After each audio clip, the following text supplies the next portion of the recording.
after the fabulous presentation by Michelle from Dora Does. She's here with us. Hi. All ready for your questions and comments. So come on in, pop along in a chat and let us know who's made the journey back over to the live and what questions you might have about crochet ribbing, about crochet garments in general, because Michelle is one of the amazing designers that produces quite not so much technical, but really thoughtfully designed crochet garments. There is, the attention to detail with Michelle is just amazing. So if you ever tried one of Michelle's patterns, you will definitely know what I'm talking about. But, it's just those little design elements that elevates the crochet garments to a whole new level. So we've got good morning from Stephanie. Hello. Ask away any questions what you might have. We are waiting for them. They were in the chat in YouTube. We saw you. Yes. Michelle, you did like the basics, the beginner stuff of ribbing last year, didn't you, for us in the summer? Yeah, because I remember last year when I was doing it, there was so much that I wanted to talk about, and I was like, I can't actually get it all in this. So it's really nice to come back.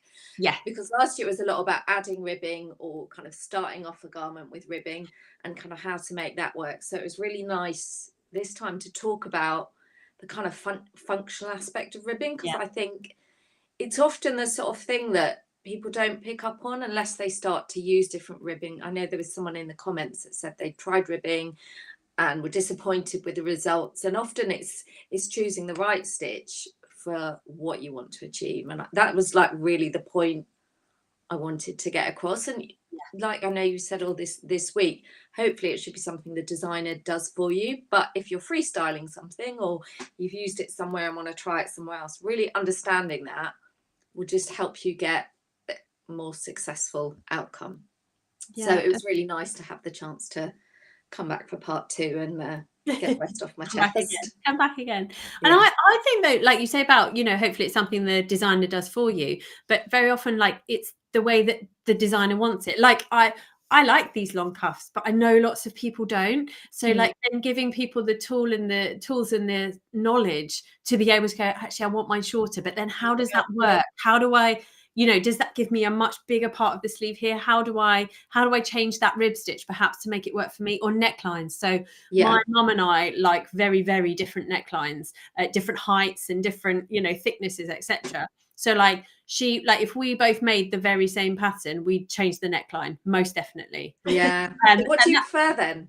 I'm happy with higher necklines and tighter necklines, and she's just like, nope, get it away. With your mum. And it was really interesting actually, because yesterday I was watching Sandra's presentation on round yokes, and I have quite a few round yoke designs, which generally I don't use the short rows, because she was talking about short rows, but they have a wider neckline, which kind of counters for that. And I'm like, and you can always make a neckline smaller. It's a bit harder to make it bigger. So that's where I've err on this kind of size. Yeah. I love it. Right, people are coming in. I was going to say, let's keep up with the questions. Sorry, everyone. I'm skipping the job here. So Joanne's saying she loves ribbing. Fantastic. I feel it's a love or hate thing, isn't it? For most people, but like when you get it, you really get it. And I think the different styles, some people, like I mentioned, some people hate slip stitch ribbing. I like it. When you get in the zone, it's quite an easy thing to do, and it's like, you two just like to torture people with your slip stitch ribbing. I'm really into the yarn over slip stitch though, or I know it's called. Okay, I'll let you off. That's not too bad. It looks amazing. Whereas you see, I find that you need to get in the zone with it to get that little And you need to twist it, and But you need to loosen up, don't you? Because really, like doing it tightly, it's a nightmare. But when you get that loose hand on it, it does look stunning. I have to say. Yeah, and actually, in the hat that I showed in the video, the Fisherman's Winter hat, there's actually a video that's on my channel that goes with the pattern, and it's not a full tutorial, but I've got all my tips for crocheting, slip stitch ribbing, and how to make it a bit easier in that video. Fantastic, so if you think you hate it, have a little watch and see if you can just slightly alter the way you do it to make it so much easier. Pick up some tips on it. Yeah, definitely. So we have a question of saying, should we always use the same yarn for ribbing, or can we switch it up to a finer weight? Ooh, that's a good question. I think it's up to you. What I do, what I tend to do is so with this one, for example, We move it. I mean, I've used different yarns throughout this garment. I've used these 3 different ones, but they're all the same weight, but I tend to go down a hook size. That's what I like to do. But actually, I think mixing up yarn weight. So your cuff on that sweater you were showing us, Hannah, like you kind of pull it in. So actually working with a smaller would work. A smaller, you know, finer yarn on that would work really well. So it's a really interesting way to introduce like contrasting textures and styles within a garment. So yeah, you could totally do that. Have a play. I love that. I love how we're giving people permission to go for it. Experiment. So slip stitch ribbing is the one with the most elasticity. I hate saying that word, but I think that was okay. I made a jumper. I made a jumper with ribbing at the bottom of alternating rows of half double crochet back loop and single crochet back loop that had no elasticity at all. Yeah, if you've done like if you make so half double and okay, I'm just visualizing it. So yes, I find slip stitch back loop only has the most elasticity. It's really, really boingy. Love it. I love that word. Boingy. Boingy. Yeah. There's only so many words. It's a technical term. Snapback in the video, but boingy has a visual for me. And yeah, half double crochet back loop and single crochet back loop, they do have stretch, and I think they are both really common, but they are a little bit more or a little bit less elastic. So I think they're still both good options for kind of a hat, but they can sometimes over time kind of you know, stretch out if you wear it a bit and they lose some of that, well, they sort of stretch. Something you can do sneakily is get a bit of hat elastic and sew it back in if you're that way inclined. Yeah, I've done that before. Yeah, you know, if you know you've got a hat that you love but it's just starting to give, or if you've done the ribbing at the end, pull it off and redo the ribbing, because that's often a quick way to to do it. I often think with half double crochet especially, it's a denser stitch, is it? Because there's that extra loop and that extra thing, and so I think they just have less give in them.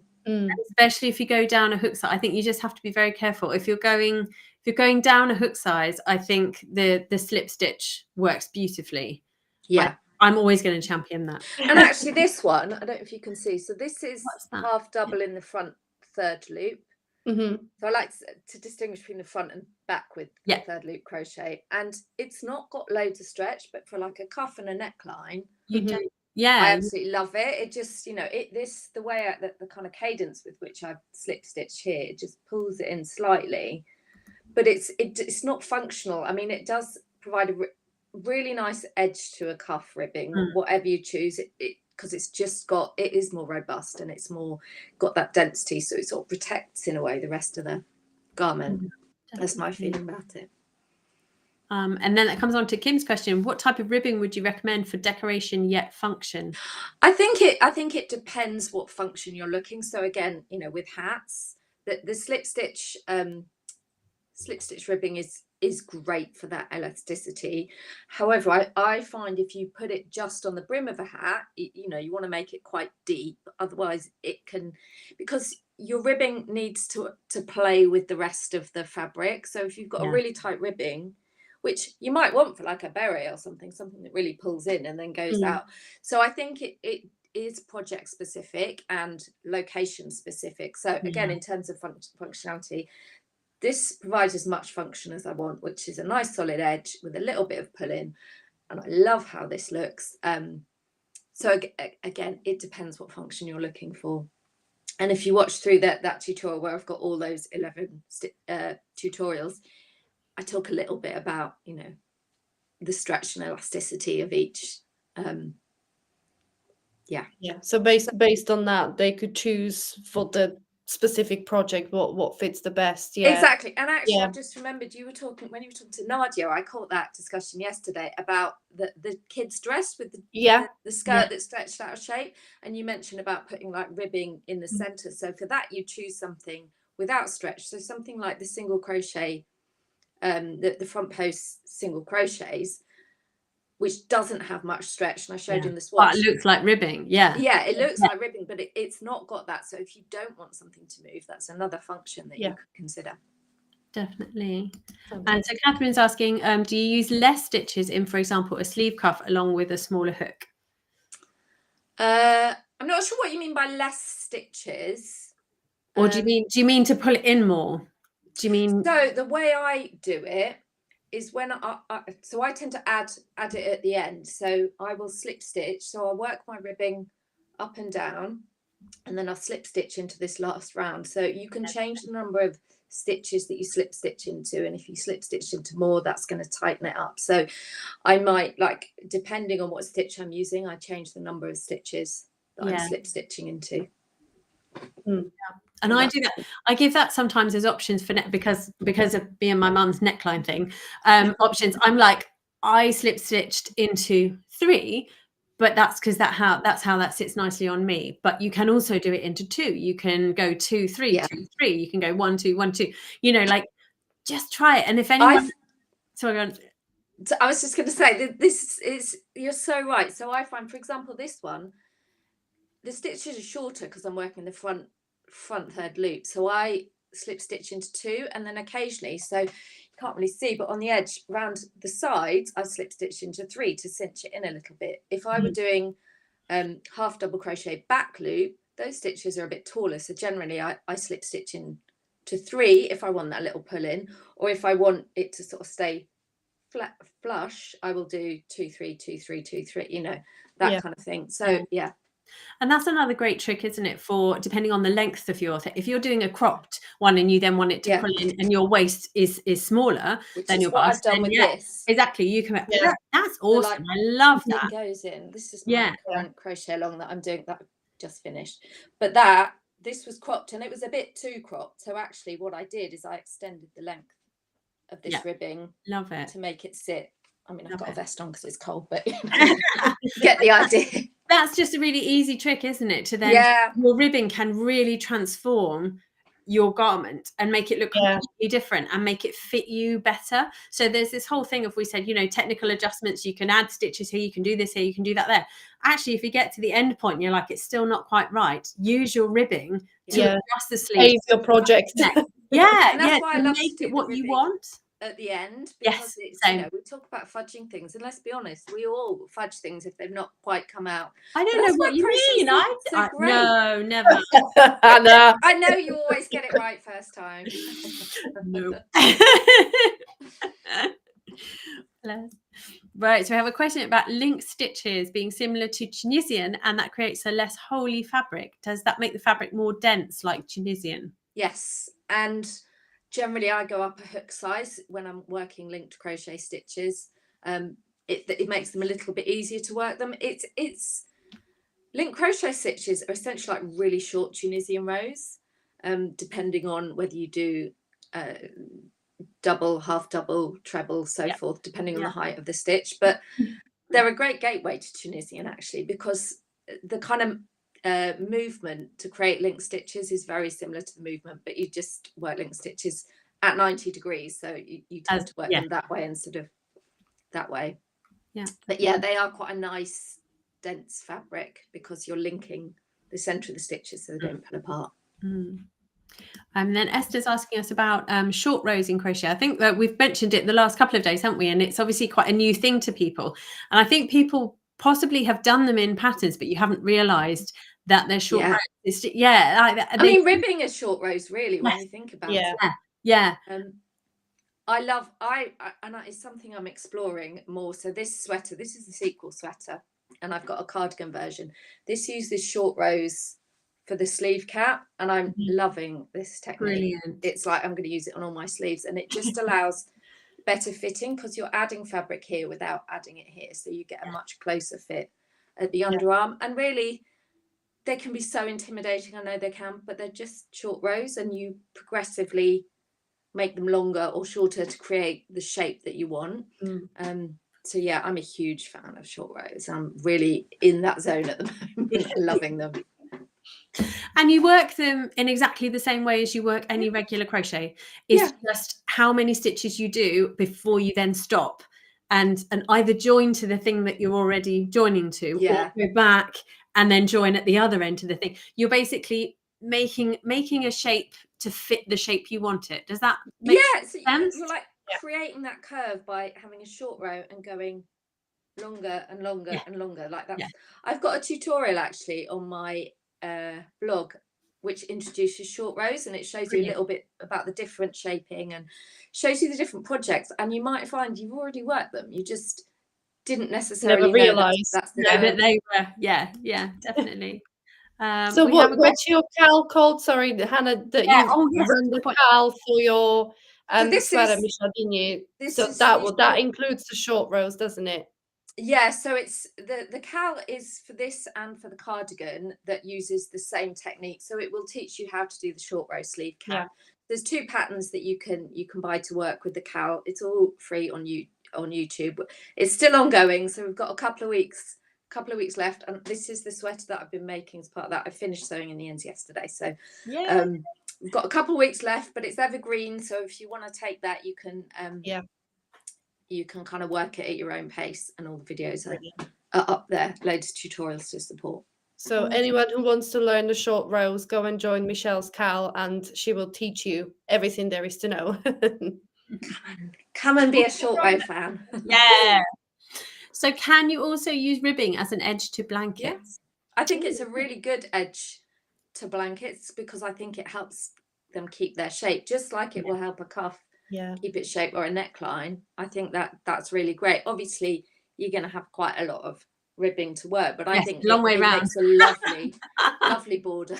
And you would have to choose the right ribbing though, wouldn't it? You don't want it to be kind of pulling in, you want it to be just as wide and long as the blanket. I would definitely experiment with your tension on that.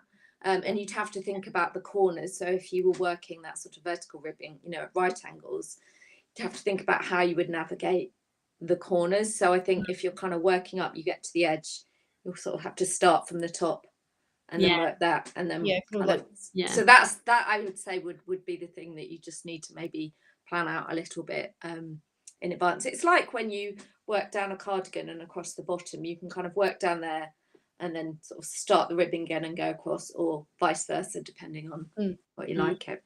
And I would say like a right angle onto each other. I would say for a blanket as well, just like you would with, or I would recommend with garments, is block first, then add your ribbing. Otherwise you can get into all sorts of trouble. And especially if it's a blanket that's going to change with blocking. Because blankets can be notoriously tricky to block just because of their size. So block first. And I would always do a sneaky round of single crochet around the edge, just to make it rather easier. than edges of rows. Definitely.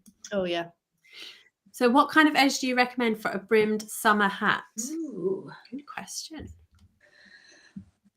I think it depends what sort of hat you're on. If you're on like a kind of bucket hat, something like that, you kind of, I would, work rounds of sort of single crochet or something at the end, just to keep that structure. So I think it depends on the style of hat. I mean, I have never I've never tried, but I haven't really made any hats, with the big I'm not sure what the right term is for it, with the big brim, but I think with that you've got to have a really tight tension to make it solid. And I think with that you also need to think about your fibre. I wouldn't try making that kind of thing out of wool. So it depends what structure you want the brim to have, but generally if you want something that's not going to move too much, you want tight tension and small stitches, I would say. Or perhaps the link stitches could work for that one. Really dense. Although I'm not sure they stand up on their own. So again, it depends. It depends what part of the structure you want them to form. I know people kind of put, if it's a large brim, they put like a metal wire. You can get some tape stuff as well, I think, can't you? That you can crochet over and stuff. Or even you kind of crochet almost like how you do with a basket kind of thing. Crochet over the rope. Over ropes, that kind of thing might work. Because then it would still squish, wouldn't it, if you want to take it on holiday if it's a summer hat. Whereas your metal might not work quite so well. Jeanette's saying, I've extended ribbing on a cardigan front to make it a bit more oversized. You really can transform really stuff. Tip. Finished your cardigan and it's a bit tight, Yeah. extend the ribbing, you've got a wider button band, and it's generally over like really, really nice fit. Yeah, that's what we said. Like your ribbing can really save your project. If something's not quite meeting in the middle, just add a few stitches onto your ribbing and it will nicely come together. Definitely. Oh, and we have a comment saying there's a topic for next year's summit, short rows. Yeah, and I've been thinking that this week. You're booked, Michelle. Talk about socks or short rows next week. Love it, lovely. And we have Marley Bird here. We have Marley and we have Brianna here with us chatting away as well. Hello. And Dolly, just to go over again then, so what are linked stitches? So linked stitches, you can create them in any of the kind of basic stitches from half double crochet. So half double, double, treble, and so forth. Essentially, when you do the yarn over, instead of yarning over, you insert your hook into the horizontal bar of the previous stitch and yarn over, like use that to create the yarn over. So you insert the hook, yarn over, and pull up your loop, so you've got that extra loop on, and then you kind of work the stitch as normal. And then if you're working a treble, for example, you'll do that twice instead of yarning over twice. And what it does, it just connects each stitch to the previous stitch, so they don't separate as much. They're a really nice stitch for garments. Again, go up at least one hook size, probably two.